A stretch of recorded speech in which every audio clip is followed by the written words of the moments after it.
सारे पधनी सा नी ध प ग रे सा। हेलो दोस्तों, नमस्कार, बहुत बहुत स्वागत है वीडियो की सीरीज में आपका। आज इस वीडियो में हम समझने वाले हैं, सीखने वाले हैं। जैसा कि थंबनेल आपने देखा कि थाट और राग में क्या अंतर है।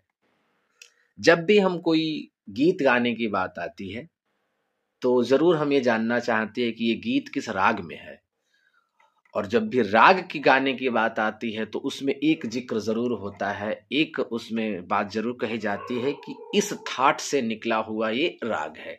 जैसे भैरवी थाट से निकला हुआ भैरवी राग है, जैसे भैरव थाट से निकला हुआ भैरव राग है, जैसे कल्याण थाट से निकला हुआ यमन राग है, केदार राग है। इस तरह से बहुत सारी चीजें जो हैं वो इसमें डिस्कस की जाती हैं और समझी जाती है।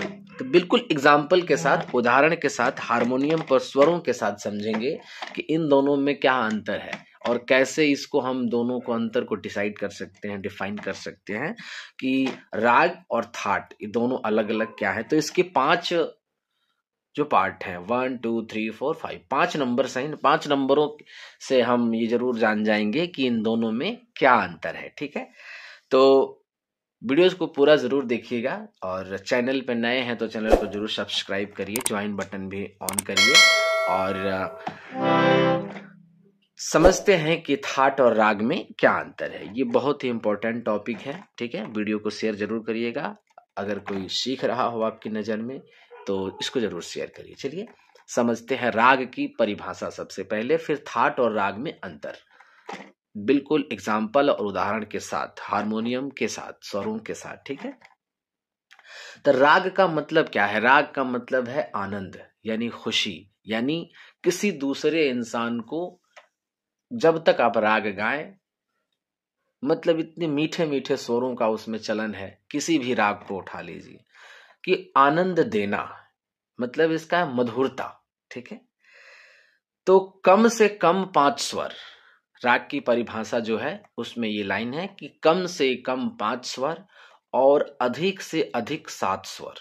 ध्यान से सुनिएगा। ठीक है, ये उसमें भी काम आएगा, थाट और राग के अंतर में भी काम आएगा। ठीक है, तो कम से कम 5 स्वर और अधिक से अधिक 7 स्वरों का एक विशिष्ट वर्णन और एक बहुत सुंदर तालबद्ध रचना, जिसको सुनने से और गाने से आनंद की प्राप्ति हो, उसे हम राग कहते हैं। समझ गए? जैसा कि हम कभी भी कोई राग गाते हैं, ठीक है, तो उसमें देखते हैं कितनी मधुरता होती है, उतनी चलन होती है, इतनी मधुरता होती है, इतनी उसमें सुंदरता होती है कि हम उसको गाते रहते हैं और हमें आनंद आता रहता है। तो इसका मतलब क्या है कि कम से कम 5 स्वर और अधिक से अधिक 7 स्वरों की एक विशिष्ट स्वर मालिका, ठीक है, तालबद्ध रचना, जिससे आनंद की प्राप्ति हो, उसे हम क्या कहते हैं? राग कहते हैं। ठीक है, चलिए ये हो गया।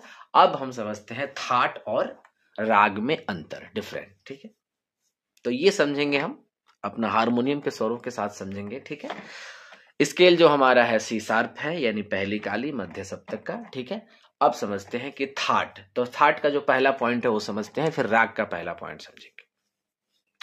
जैसा कि हमने आज तक नहीं सुना या हमने नहीं समझा कि थाट की उत्पत्ति राग से हुई है। उत्पत्ति मतलब थाट जो है राग से निकला हुआ है, ऐसा नहीं सुना। हमेशा क्या सुना है कि इस थाट से निकला हुआ ये राग है। ठीक है, आइए पहला पॉइंट समझते हैं। ठाट की जो उत्पत्ति है, थाट जब निकलता है तो हमेशा सप्तक के शुद्ध अथवा विकृत 12 स्वरों से होके निकलता है। ठीक है, इन 12 स्वरों में या 7 स्वरों में, जो 7 स्वर है या 12 टोटल हमारे जो स्वर हैं, 7 स्वर हमारे शुद्ध हैं और 4 विकृति स्वर हैं। ठीक है, और एक हमारा जो है 5 विकृति स्वर है, एक 4 कोमल और एक तीव्र, टोटल मिला के हमारे 12 स्वर होते हैं। तो इन 12 स्वरों में से जरूर थाट जो है, वो थाट का जो रचना है इन 12 स्वरों में से ही निकलेगा। ठीक है ना, इसका ध्यान रखेंगे। जैसे एग्जाम्पल क्या है ये हमारे 7 स्वर हो गए शुद्ध, एक सा रे ग म प ध नि सा, 4 हमारे कोमल स्वर हो गए, रे ग ध नि, फिर हमारा एक तीव्र हो गया म, ये हमारे टोटल 12 स्वर हो गए। जब भी हम ठाट देखते हैं तो ठाट जो है हमेशा कितने स्वर का होता है, पूरे 7 स्वर का होता है, और ये इन स्वरों में से किसी भी स्वर से हो सकता है, ठीक है। जैसे सा हो सकता है, कोमल रे भी हो सकता है, शुद्ध रे भी हो सकता है, कोमल ग भी हो सकता है, शुद्ध ग भी हो सकता है, मतलब कोई भी जो 12 स्वर है, इन 12 स्वरों में से ही ठाट की उत्पत्ति हमारी हो सकती है और इसी में से होगा, ठीक है। इसका पहला पॉइंट हो गया। और राग की उत्पत्ति हमेशा थाट से होती है, समझ गए, यानी इस 12 स्वरों में से थाट निकलता है, और थाट में से थाट के जो 7 स्वर हैं, उन 7 स्वरों में से कोई भी 7 स्वर जब हमारा एक बार यूज हो जाएगा तो उन 7 स्वरों में से राग की उत्पत्ति होगी। राग में 5 स्वर भी लग सकते हैं, 6 स्वर भी लग सकते हैं और 7 स्वर भी लगेंगे, जैसा कि हम पहले से भी थोड़ी बहुत जानकारी हमको पता है, ठीक है। यानी थाट जो है ये 12 स्वरों में से विकृति स्वर और शुद्ध स्वर सप्तक के स्वरों से निकलेगा, थाट की उत्पत्ति होगी और राग की उत्पत्ति ठाट से होगी, ठीक है, पहला पॉइंट। आइए नेक्स्ट पॉइंट देखते हैं कि थाट में 7 स्वर अनिवार्य है, समझ गए आप। थाट में जो है कभी भी, अभी 10 थाट हमारे टोटल जो थाट हैं माना गया है, जो 10 थाट माना गया है, इसी में मैंने वीडियो उसको डाला है, आपको डिस्क्रिप्शन में और आई बटन में भी उसका लिंक दे दूंगा। थाट कभी भी 7 स्वरों से ही बनेगा, समझ गए, अनिवार्य ही है, उसमें 5 स्वर यूज नहीं कर सकते, 4 स्वर यूज नहीं कर सकते, 6 स्वर यूज नहीं कर सकते, उसमें हमेशा 7 स्वर ही अनिवार्य है, 7 स्वर का ही थाट होगा। अब वहीं दूसरी तरफ आते हैं, राग में कम से कम 5 स्वर और अधिक से अधिक 7 स्वर हो सकते हैं, ठीक है। जैसे कोई भी हम राग ले लें, जैसे मान लीजिए कोई हमारा राग है, उस राग में हम देखते हैं कि 5 स्वर लगा हुआ है, और उसके क्या नाम है, किसी राग में 7 स्वर लगा हुआ है, किसी राग में 6 स्वर लगा हुआ है, लेकिन किसी राग में 4 स्वर नहीं लगेगा, किसी राग में 4 स्वर का यूज नहीं होगा, किसी में 10 स्वर का यूज नहीं होगा, किसी में 8 स्वर का यूज नहीं होगा, 5, 6 और 7। इसलिए देखते हैं कि जैसे हम मान लीजिए कोई राग है हमारा, संपूर्ण जाति का राग है, ये सब क्या है, संपूर्ण जाति का राग, औढ़व संपूर्ण जाति का राग, साढ़व औढ़व की जाति का राग, ये क्या है, 5 स्वर वाले को औढ़व, 7 स्वर वाले को संपूर्ण, 6 स्वर वाले को साढ़व, तो ये इसीलिए डिसाइड होता है, ठीक है। यानी राग कम से कम 5 स्वर होंगे, और थाट जो है हमेशा 7 स्वर ही उसमें जरूरी है, उससे कम नहीं, उससे ज्यादा नहीं। आइए नेक्स्ट पॉइंट देखते हैं, हमारा है कि थाट का स्वरों का जो कर्म है वो कर्मानुसार होना आवश्यक है, यानी जरूरी है वो, ठीक है। और राग में स्वरों का कर्मानुसार होना आवश्यक नहीं है। जैसे कि हम थाट बिलावल लेते हैं, ठीक है, थाट बिलावल में हम देखते हैं कि कर्मानुसार स्वर का होने का क्या मतलब है, ठीक है। आइए थाट बिलावल, सा रे ग म प ध नि सा, तो थाट बिलावल में सारे जो स्वर लगते हैं हमारे वो शुद्ध स्वर लगते हैं, ठीक है। अब जैसे हम भैरवी थाट ले लें या भैरव थाट ले लें, कोई सा भी थाट ले लें, तब जैसे हम बिलावल से समझ लेते हैं कि जैसे मान लीजिए बिलावल में रे लग रहा है, अगर और भी कोई थाट है तो उसमें सा के बाद रे लगेगा, चाहे वो कोमल रे लगे और चाहे वो शुद्ध रे लगे, रे के बाद ग स्वर जरूर लगेगा, चाहे वो कोमल ग लगे चाहे वो शुद्ध ग लगे, ग के बाद म स्वर जरूर लगेगा, चाहे वो शुद्ध म लगे चाहे वो तीव्र म लगे, म के बाद प स्वर लगेगा, प जैसे अचल स्वर है हमारा, ठीक है, एक ही है हमारा प, कोई दिक्कत नहीं, सा और प दोनों अचल स्वर है। अब हम देखते हैं कि ध, प के बाद ध लगेगा, चाहे वो कोमल ध लगे चाहे शुद्ध ध लगे, ध के बाद नी स्वर लगेगा, चाहे वो कोमल नी लगे चाहे शुद्ध नी लगे, तो ये थाट हो गया कि थाट में 7 स्वर तो होंगे ही होंगे, लेकिन वो कर्म के अनुसार होंगे, यानी कर्मानुसार होंगे, यानी एक साथ सा के बाद रे आएगा, रे के बाद ग आएगा, चाहे वो कोई सा भी हो, कोमल हो या शुद्ध हो या तीव्र हो। कंफर्म हो गया, समझ में आ गया। और राग जो है, राग में ये उचित नहीं है कि कर्म के अनुसार यानी कर्मानुसार यानी सा के बाद रे ही आएगा, इसकी कोई गारंटी नहीं है, ठीक है, इसकी कोई गारंटी भी नहीं है। जैसे कि हम केदार लेते हैं, ठीक है। केदार में आरोह स्वर देखते हैं, जो हमारा केदार का स्वर है। तो केदार में आरोह स्वर है सा मा मा पा धा पा नी धा सा। अब देखिए आप यहीं पे केदार का स्वर बदल गया, कि कोई जरूरी नहीं है कि केदार में देख रहे हैं कि राग केदार का आरोह स्वर है। ये सा के बाद सीधा म स्वर आ रहा है ना, रे और ग स्किप हो गया। म के बाद हम प आ रहा है, प के बाद ध आ रहा है, ध के बाद से फिर प आ रहा है, प के बाद से नी आ रहा है, नी के बाद ध फिर सा। यानी इसमें कर्मानुसार नहीं है। इसमें आप देखिए सा के बाद रे है आ रहा है, कोई जरूरी नहीं है, ठीक है ना। तो राग और थाट में ये अंतर हो गया कि जो थाट है उसके स्वर हमेशा कर्मानुसार होंगे, और जो राग है उसका स्वर जो है सा के बाद प भी लग सकता है, प के बाद सीधा ध लग सकता है, ध के बाद सीधा सा लग सकता है, ध के बाद सीधा ग लग सकता है। इसमें कोई निश्चित बात नहीं है कि यही स्वर लगेगा, ठीक है। आइए अगला पॉइंट देखते हैं। नेक्स्ट पॉइंट है हमारा पॉइंट नंबर 4, थाट को केवल आरोह की आवश्यकता होती है। इसका मतलब आप समझ रहे हैं कि थाट में केवल आरोह की आवश्यकता होती है। जैसे 10 थाट आप सीखेंगे, इसी सीरीज में वीडियो है, आपको मिल जाएगा।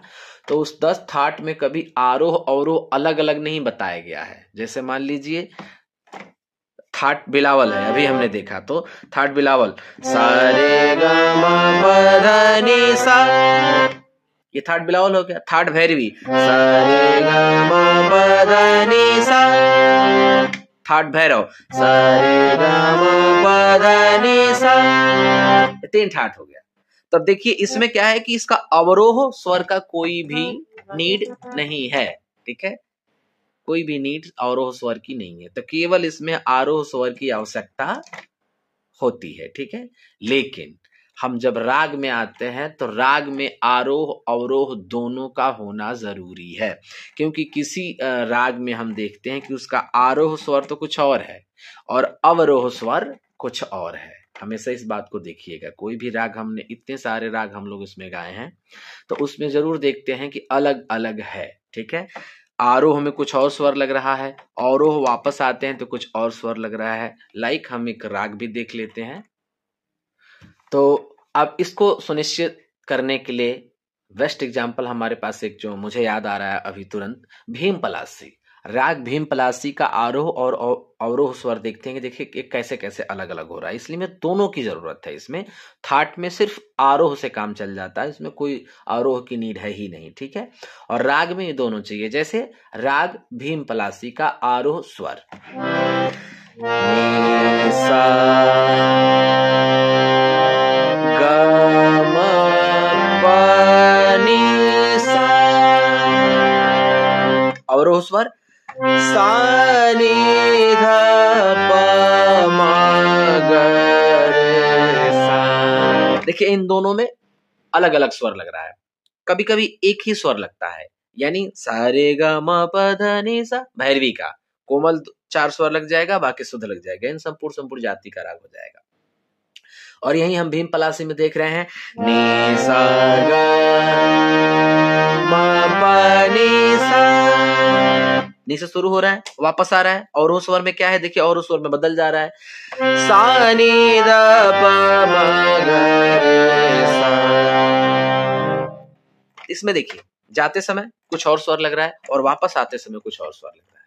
इसलिए राग में आरोह अवरोह का होना जरूरी है और थाट में अवरोह का होना कोई भी जरूरी नहीं है, ठीक है। सिर्फ आरोह से काम हमारा चलता है, ठीक है। आइए नेक्स्ट देखते हैं कि जो अगला पॉइंट है हमारा नंबर 5 और सबसे बेस्ट पॉइंट है, जिसलिए मैंने कहा था कि वीडियो को लास्ट तक जरूर देखिए, कि थाट को गाया नहीं जाता है। कभी आपने आज तक नहीं सुना होगा कि कौन सा थाट गा रहे हैं, हमेशा ये होता है कि राग गा रहे हैं, हमेशा यही सुनते हैं कि राग गा रहे हैं। जब थाट को गाया नहीं जाता तो इसमें रंजकता की यानी मधुरता की यानी सुंदरता की कोई भी बहुत जरूरत नहीं है, ठीक है।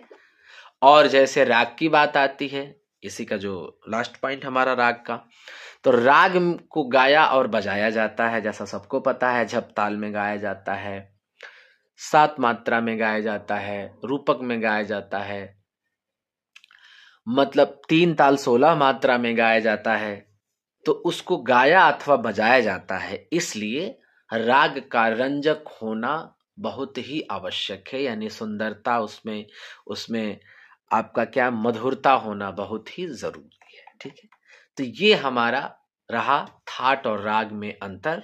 तो अगर किसी को नहीं पता है तो ये वीडियो के बाद उसको ये चीज जरूर पता चल जाएगी। और वीडियोस को पूरा जरूर देखिए, वॉच करिए, एक दूसरे के साथ शेयर करिए। और बहुत बहुत धन्यवाद आपका, बहुत बहुत धन्यवाद। मिलते हैं किसी नेक्स्ट टॉपिक में, तब तक के लिए बहुत बहुत धन्यवाद।